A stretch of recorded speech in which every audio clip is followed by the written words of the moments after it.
Let's see.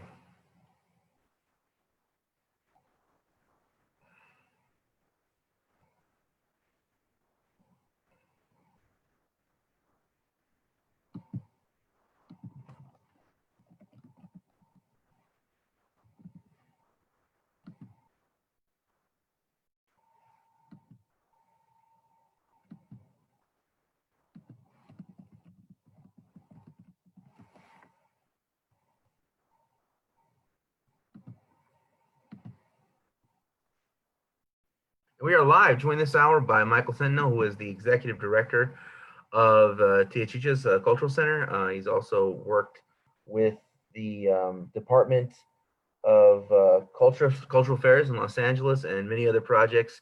But before, you were at Tia Chicha's. Before that, Michael, you were, just somebody who you were just somebody who wanted to get involved in doing things. So how did you how did this journey come to be where you run the game where you Well, good morning, man. Thank you for having me. It's good to see you, at least online, right? Virtually, we can in person, but yeah. um, yeah, man. So you know what? I started when DHH has first opened. I had came across a Daily News article that they did with Luis, and on the cover it was like Luis opening a box of books, and it was saying how there's a arts center or a bookstore, coffee shop and bookstore, and cultural arts space that opened up in Silmar. And Silmar is the neighborhood I grew up in, was raised my whole life. And at the time, I'm also a filmmaker, but I was like, oh, well, I'm a filmmaker, I'm an artist, I guess, right? This is like almost 20 years ago. And so I went to the space. I didn't meet Luis and Trinity right away. I actually met a volunteer, and they started telling me a little bit about the space, a little bit about kind of like the purpose. I mentioned that I was a filmmaker.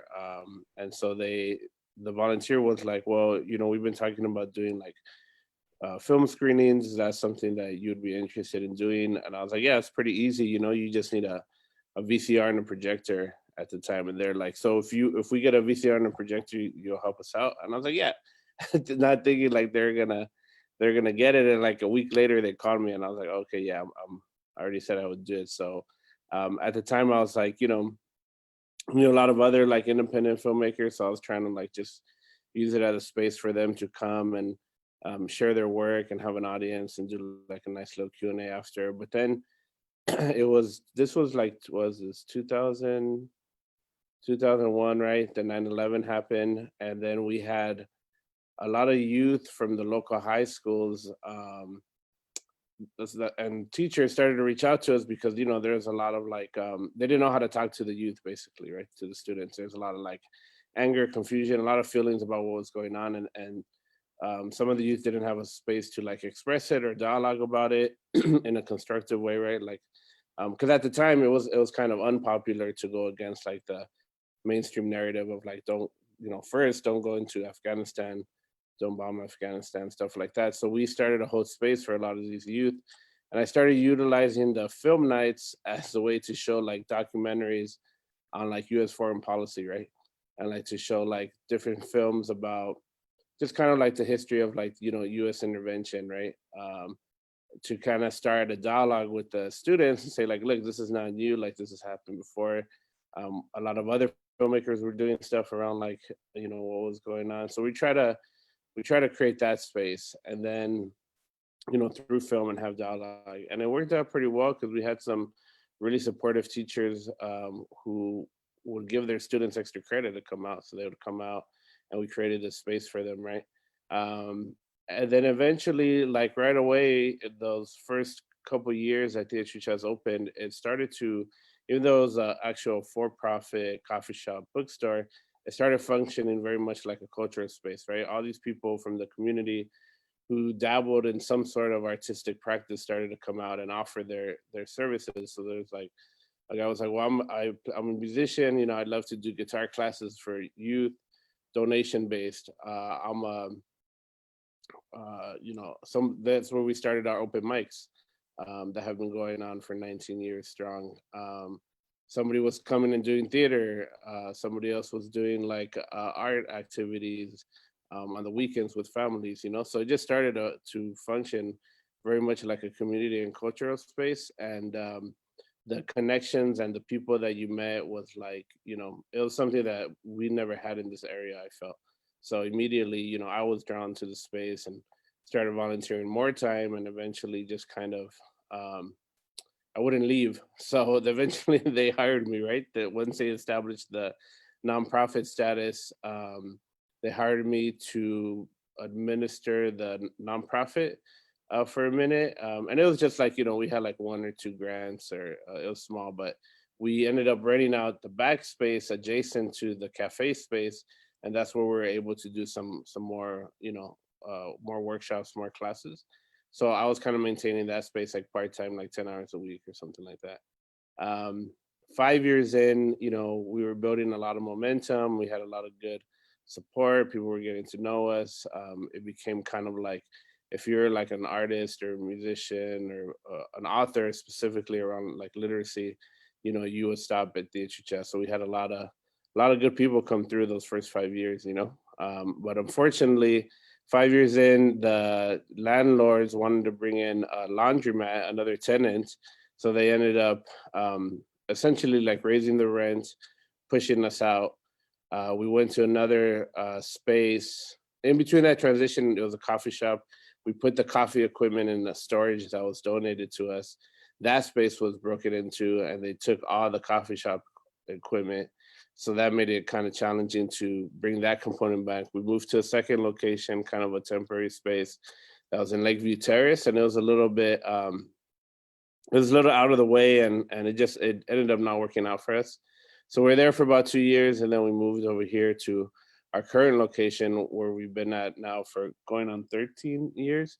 Um, but along that time, after that, the first 5 years, I ended up needing to get a full time job, so I went and did that for a little bit.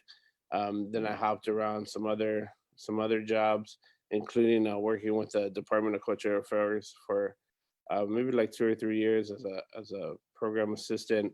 But that was good because it got me to see kind of like the other side, and being in like these like you know, like review panels, and seeing how they go about deciding who gets funding and who doesn't, you know. And that kind of helped me get that lens and that perspective, so that um, eventually they brought me back to be on the board of directors for Tia Chuchas. And then I went to become the kind of like a consultant for like development, looking over, helping supporting the development fundraising efforts. Then after that, eventually ended up taking over as executive director, which was a position that Trinity held for 16, 17 years at that time. And I had worked closely with her during that transition, so it kind of made sense. And yeah, for the it's now been, I think, 2 or 2.5 years since I've taken over that position after Trini Rodriguez, Luis Rodriguez's wife. Yeah. So I want to get into the work there at the Achuchas, and also want to ask you about your time at uh, with the LA Department of Culture, with the Youth Speaks kind of programs. But before that, I want to ask you what movies were you showing? Do you recall, like during that time period when the military was heavily recruiting? Man, well, you know, when you say that too, you know, we also did a documentary with the local high school youth around military recruitment on campus, specifically at Silmar High, because that was happening a lot, and the youth were pretty upset about that. So that was something that we actually did, which was, I still look back and I'm like, man, it was actually really well made. In terms of like some of the documentaries, I don't remember a lot of the titles right now, but I do remember there's some like around like the Iran Contra affair, kind of like now, what was the name of that one? I don't remember. Um, some around like Desert Storm, you know, some like the indie docs, and then we would show like some like mainstream films that dealt with stuff like, you know, Malcolm X, and then like we show like El Salvador, and um, there was also a lot of like 9/11 documentaries being done around that time too. So we would show those. If we were able to get the filmmakers, we would bring them over. Um, Yeah, those are some of the ones. I can't remember the documentary titles at the moment.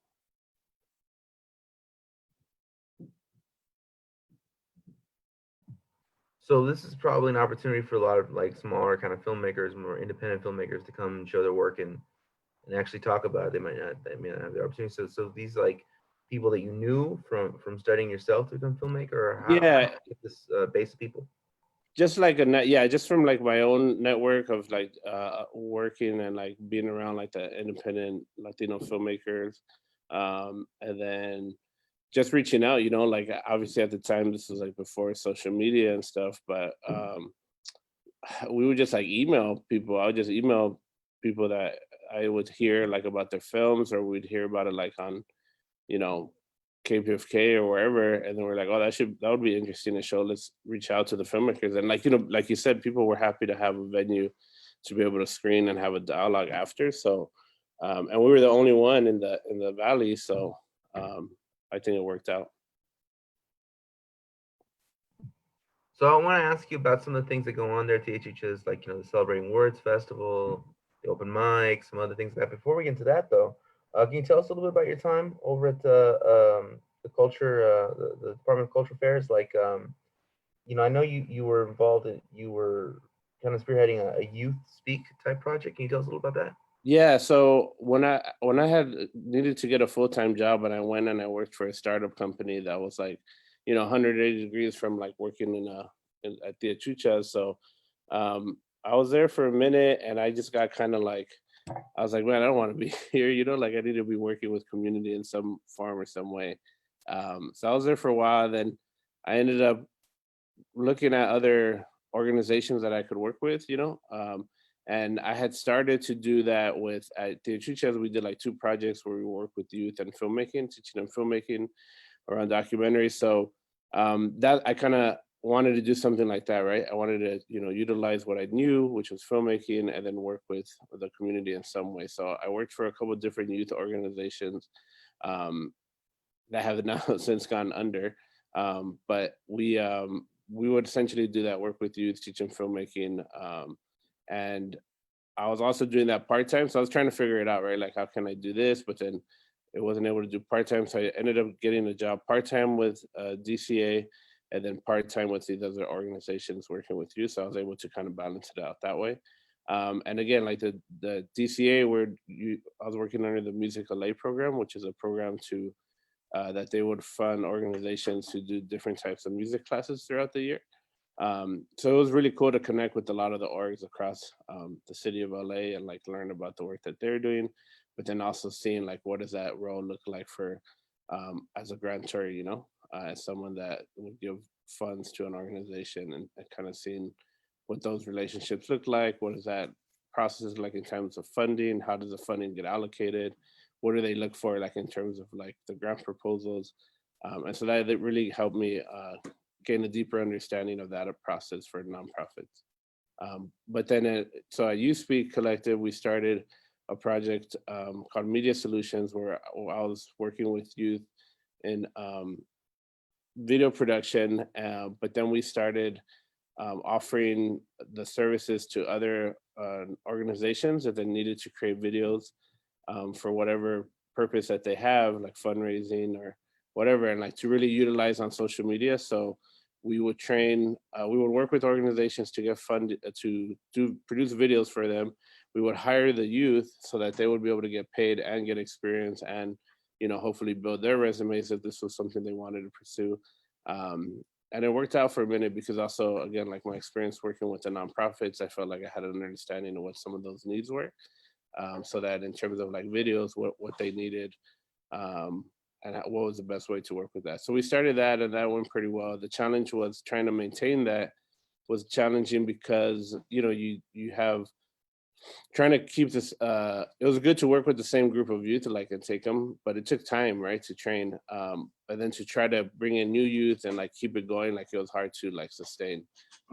So it's still something I'm very passionate about, and even now at the Chuchas, I want to, even though like media has changed in a lot of ways, I would like to continue. I've just been trying to brainstorm like how can we do it in a different way, and be effective, and in a good way, to teach or to incorporate like more media arts.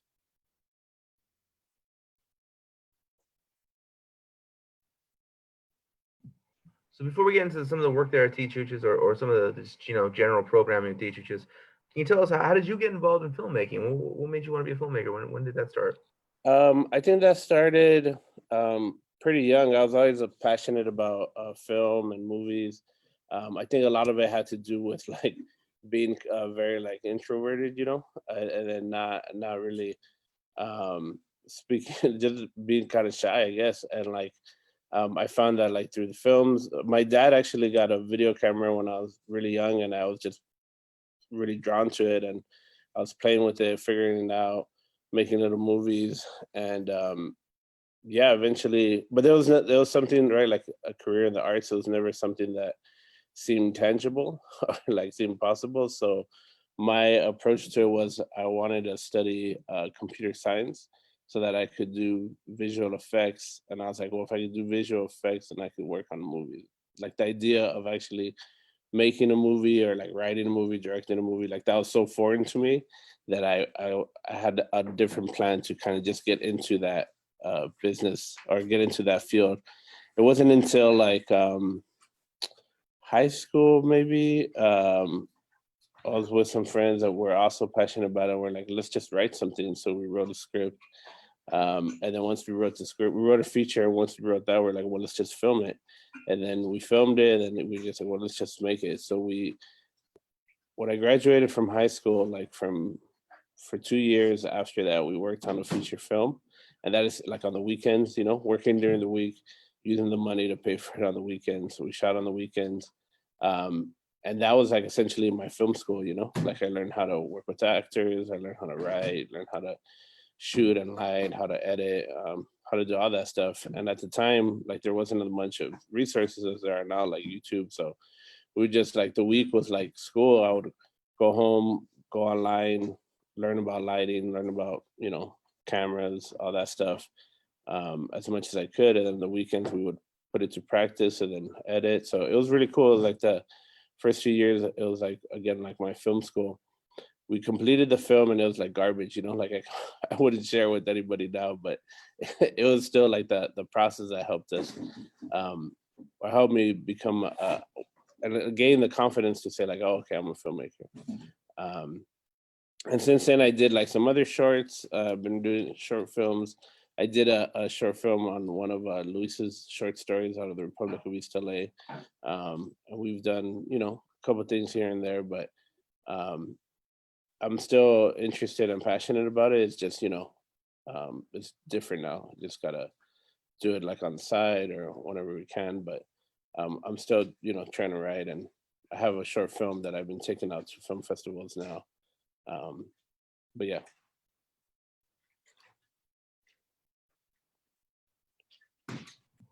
No, very, very cool. So let's get into some of this stuff that goes on at THUchas. For those who don't know, can you give us an overview of like what THUchas is and how it operates? Just because it's designed for a wide cross section of people, so they might be from different parts of the country. Who, Yeah, definitely. So THUchas, we're a nonprofit organization and bookstore. Our mission is to transform community in the Northeast San Fernando Valley and beyond through the literacy, arts, ancestral knowledge, and creative engagement. And that comes through in a variety of ways. So, in addition to the bookstore, we have our annual literacy festival, a Celebrating Words Festival. It's the only literacy and arts festival in the San Fernando Valley. Um, this year is actually our 15th anniversary. Given the COVID-19, we're going to be doing it online, virtually at the end of the month. So we'll figure out we're working through that to make it happen. We also have a monthly social justice book club that meets once a month and talks about that. We have In the Words of Women, which is a women identified writing group that happens twice a week. We have open mics every Friday night. We have two that are targeted towards Spanish speaking audience, English, and then we have a youth one. We do our Mexicayo, which is our Mexica cosmology classes on Tuesdays, twice a month. We have Aztec dancing on Mondays, step by step. That happens, and then those are kind of like our what we refer to as our seasonal, as our ongoing programs, which are essentially programs that happen throughout the year. Like you don't have to register. You could kind of drop in and out. A lot of them are volunteer led and run. Different people have stepped up to facilitate and support these programs, and that's kind of been the model since the beginning. Is that people have come through, such as myself, and if there's something they wanted to see or offer, then we created the space for them to be able to do that. So that's how a lot of these programs, at least in terms of our ongoing, has started and continues to go.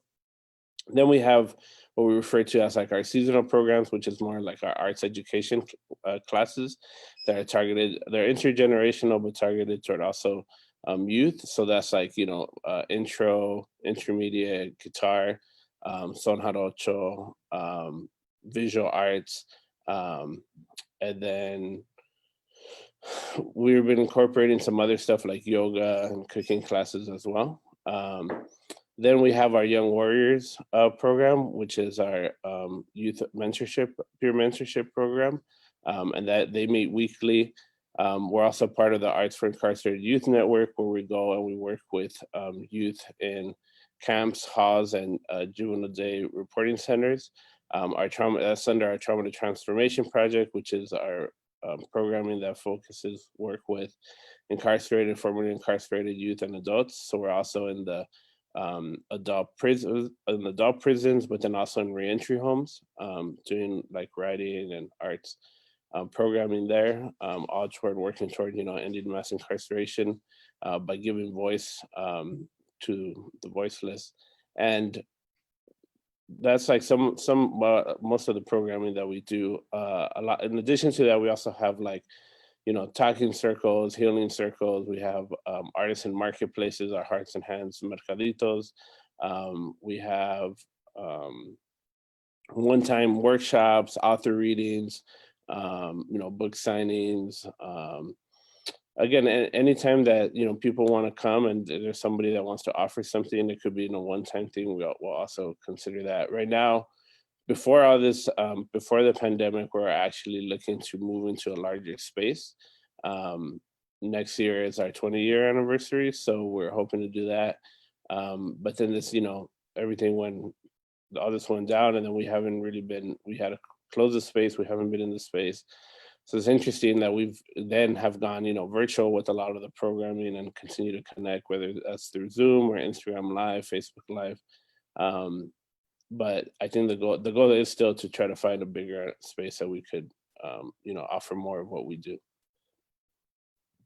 And how have you been able to migrate the work of teachers onto the internet? Like how has that process been? Like we found that different things work on different platforms. So a lot of the classes with like our youth, for example, are done through Zoom. But then also it's also limiting in that you can't have too many people, because then it comes like a little overwhelming and not being able to really give everybody the attention. So like 6 to 10 people on Zoom, depending on what the workshop is or the activity is specifically. But then we've been doing our open mics on Instagram Live, and having people, then they could request when they want to go on.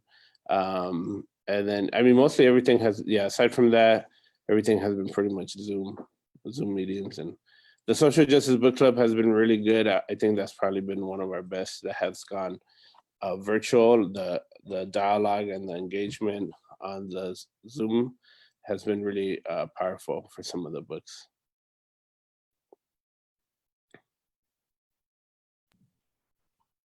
Cool. So what's it going to look like for the Celebrating Words Festival? Who are some of the acts that are involved, and are they going to be performing from their living room, or do you have a band? I mean, what's this going to look like? So we're going to be doing a week of activities, engagement activities, and then on Saturday, actually on Sunday, starting Monday through Sunday. Sunday, we're going to be doing a book giveaway. Last year we gave away 600 new books. We're hoping to do the same this year. We're kind of figuring out the logistics of what that's going to look like, given everything. It might be like a curbside pickup type of thing, but that's going to culminate the week of activities on Sunday. And then on Saturday, that Saturday night's going to be more like the concert type of activity where we're trying to bring in different performers, different acts. We're still figuring out the logistics of how that looks like, what platforms are best, but we should have all that info out by next week, so we can start promoting it. So the Celebrating Words Festival, this has been going on for how many years now? This will be our 15th year. 15 years. Yeah, and it started with the support of the Department of Cultural Affairs through their festival grant. I actually organized the first one in I don't know, maybe like 3 weeks, yeah, it's been going on every year for 15 years, so it's pretty exciting. We're really excited about this festival, being the 15th year and doing it big, but obviously we've just had to adapt to the conditions and just try to still move forward and present something that we hope that the community could enjoy. So who are some of who are some notable acts that our audience might recognize that have participated in Celebrating Words? Oh well, we've over the years, we've had a lot of different bands that have gone on to you know develop a name for themselves. For like we've had Quetzal, Chicano Batman, La Santa Cecilia, amongst others.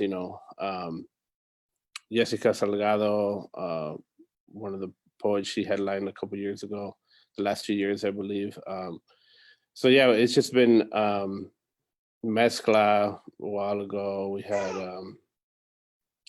just different bands, and it's been really cool to see how we've been able to get them, early on in their career, and then just seeing them really like blow up has been pretty awesome. Yeah, that's really great. So so what has it been like working with Luis and Trini? I mean, what how have you say you began working, going to teachers like almost 20 years ago. So like how you've kind of grown into adulthood or whatever, but you've also working with them. So like what is that relationship been like? Man, it's been amazing. Like Luis and Trini have been amazing mentors, close friends. They actually officiated a wedding between me and my wife. We got married here at the space, and they've really been like our a lot of people refer to them as like our community parents. They really like inspired so many people in the valley and through the space, and the work that they do, the way they lead, and just being able to pass on so much knowledge from them. It's really been um, amazing to have like such amazing mentors in our lives. We're really fortunate. So Luis just came out with his newest book. What was it, from our land to our land? Is it the Yeah. So can you tell us a little bit about like some of I mean, I know he's Luis and teachers are two different things, right? But at the same time, is there any kind of like even since we're experiencing this COVID thing, is there any kind of release kind of activities or Yeah, the book that's going on, or yeah, we've been talking about doing something for his book. We were planning on having an event before, right? Everything had gone down, and then all this stuff happened. So we'll probably do something for that book after the festival. But it's been doing really well. It's been getting out there, a lot of positive feedback on it. It's actually going to be part of our next social justice book club. So if people want to read and get involved in that discussion, he'll be there as well for that. But obviously, like his books do really well in the space, and they're really great tools for different people and work in different fields. I feel can benefit from a lot of his writings and the stuff that he's put out there for sure.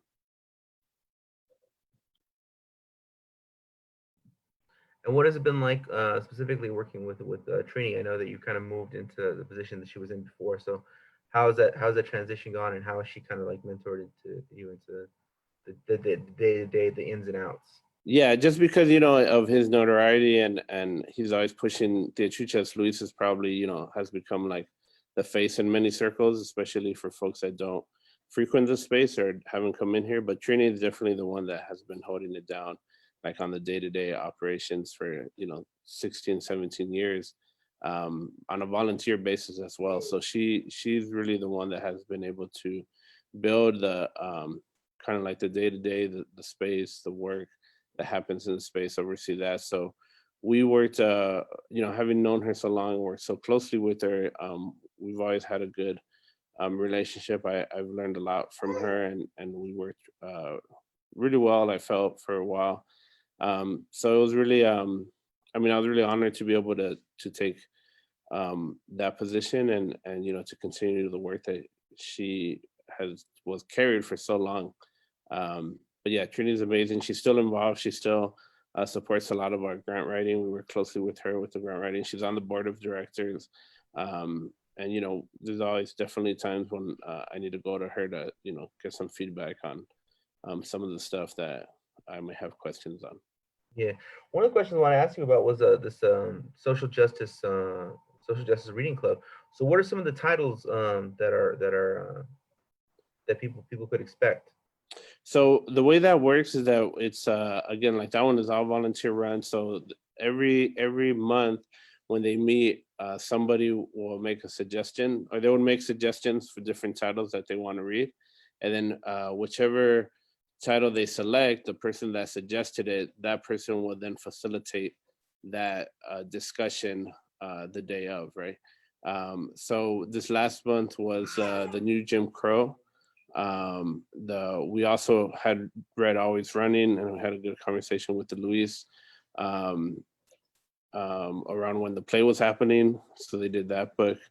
Um, what are some of the other titles? All About Love was the one for February. Um, uh, I can't think of all of them right now, but you know. We have a question from the audience. Oh, sweet. Martin Zier asks, what have you learned through your experiences regarding interactions with political and cultural work? Are there underlying theoretical foundations that have helped guided your work? Wow. That's a great question. Kind of early, right? um, yeah, you know what? We've been learning how to navigate those spaces as an organization for a long time. A lot of the we didn't work with a lot of the politicians, our local politicians. We didn't have the best relationships with them, just because there's like a lot of like we just didn't want to get involved. And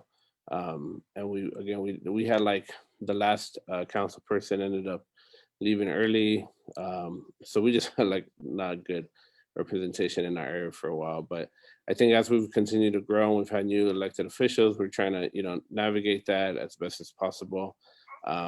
It's a challenge, man. It's a challenge for sure. Trying to figure out how to navigate those spaces, and to really like leverage, like where's the support, like how can you support us, how can you bring resources to the organization. But it's some people do it better than others, and I'm trying to learn myself how to navigate that. In terms of like our cultural workers, like we have a lot of really great people in our community that have come out, and that support us, and that we try to bring on board to be able to do a lot of the programming. But it's definitely it's an art, man. It's an art how to balance all that. Um, and I'm learning. I'm new to all this, so I'm also learning. Yeah. So what's going on with the Michael the filmmaker, the aspirations of making movies? Where's that in your life right now? I think right now I'm trying to write more. I'm trying to write some ideas that I've had, and I continue to kind of work through in my head. It's been really hard to just kind of sit down and just put it all out there. But I think during this stay at home stuff, like I've been able to do a little bit more, and trying to set some goals for myself to just get some writing done. And I feel like my experience working in the nonprofit, and like I've kind of leaned more toward also wanting to explore more like producing, which I feel like there's a lot of parallels, right? Working in film, and also working with an organization, that I feel like that's something I want to explore, to be able to not necessarily be the director, although I still want to do that. Also trying to do the producing end, where it's essentially like bringing a group of people together that like, you know, see through a vision, but then also trying to find the resources to make that happen, whether that's like through, funders or funding. It's different, but it's essentially kind of a similar approach, I feel. So that's something I want to explore. But ultimately, yeah, like I have ideas. I would love to have like, see certain TV shows and movies get done, but it's also trying to find that balance between, work and doing the stuff on the side. Yeah, it's just such an interesting place because I mean, there is a very there's the very it's a very there's a very collective type vibe. There's very like it takes a village kind of vibe. So I'm kind of interested in like what is it like to be kind of the executive director, kind of the you're so many people are empowered, but you got this kind of buck stops here position, right? So how do you balance it out between, you know, both wanting everyone's ideas to flourish, everyone's visions to flourish, and also being like the guy who at the end of the day has to make sure the lights stay on. Like how do you balance those two things? Yeah, man, that's that's a good question. I'm trying to do my best. I think I definitely have a great group of people. We have a great team, and we try to build on everybody's strengths.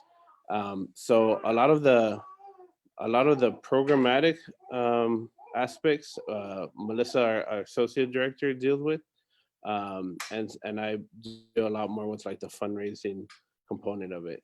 But we also have, we also obviously work well together. We work very closely on trying to make sure we meet everything we need to do. There's definitely overlap with, there's some stuff I do programmatically, stuff she does over in terms of like the financial stuff, fundraising, all that. So we work pretty well, but ultimately, yeah, like there are some decisions that you have to kind of be the one that makes a call on and like determine whether or not it's going to happen or not happen, or give the go ahead or not. So um yeah, man, it's tough. It's tough.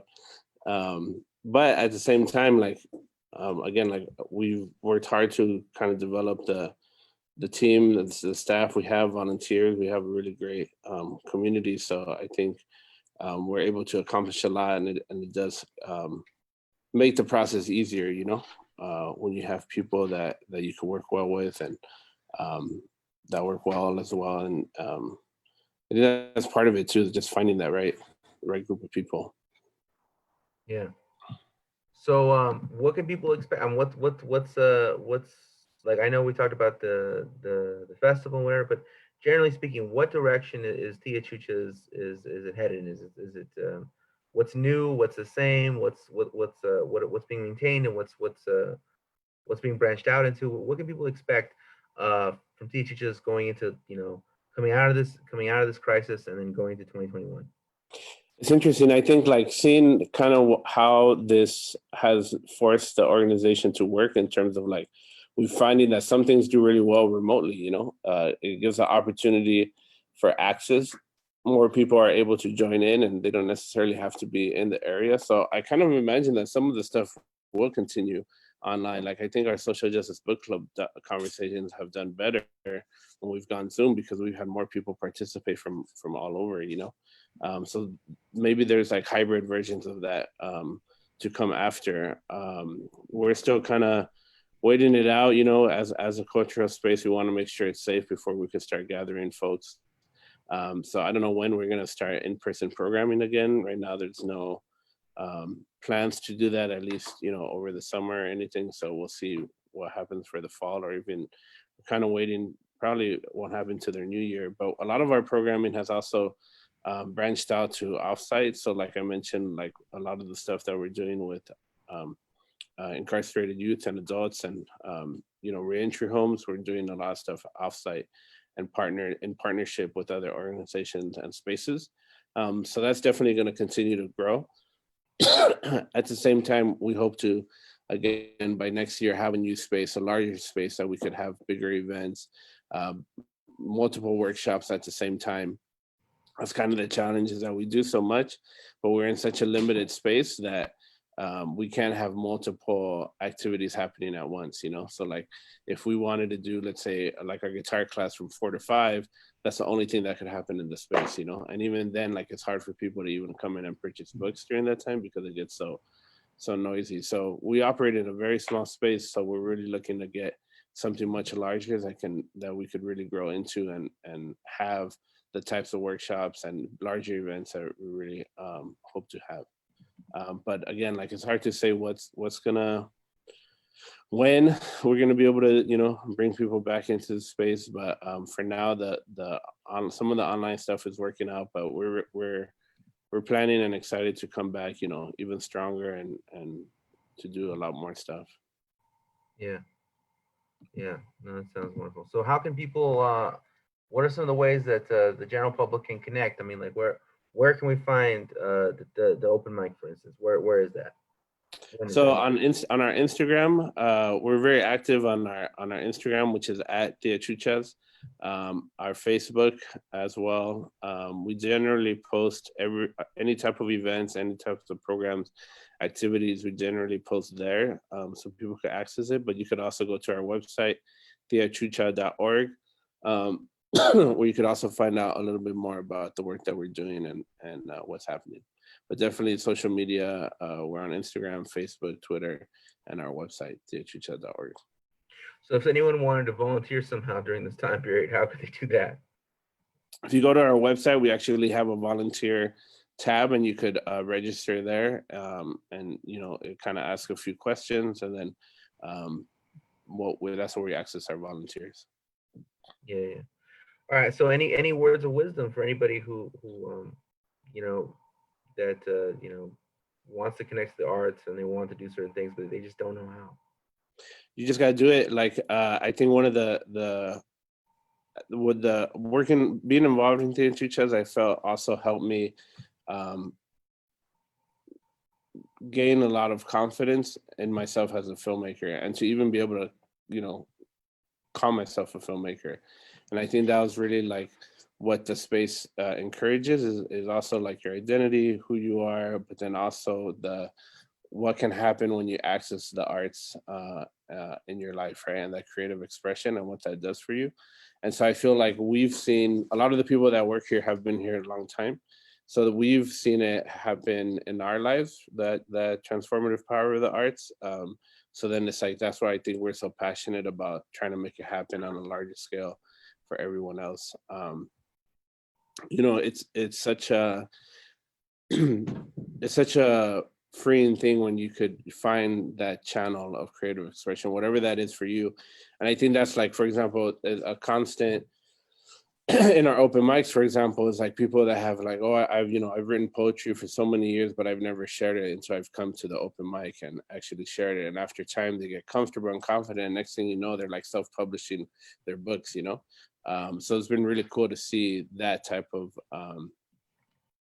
that happen with people once they start feeling comfortable again with that creative expression. So, and I, especially now, man, like we would really need, you know, to be able to have that space to express ourselves in some sort of creative way. So I definitely feel like whether it's with us or you know, somewhere else, you know, just really support the arts in any way you can, and for the communities in which you live in. Yeah. Michael, I really appreciate you spending this time with me, and we're gonna drop the links below as to how people can connect to Tia Chuchas and see you and the rest of the wonderful staff should they be curious. I really appreciate it, Michael, and I'm sure we'll be talking in the near future. Yeah, man, I appreciate it. Thank you for having me. It was good talking to you. We'll talk soon.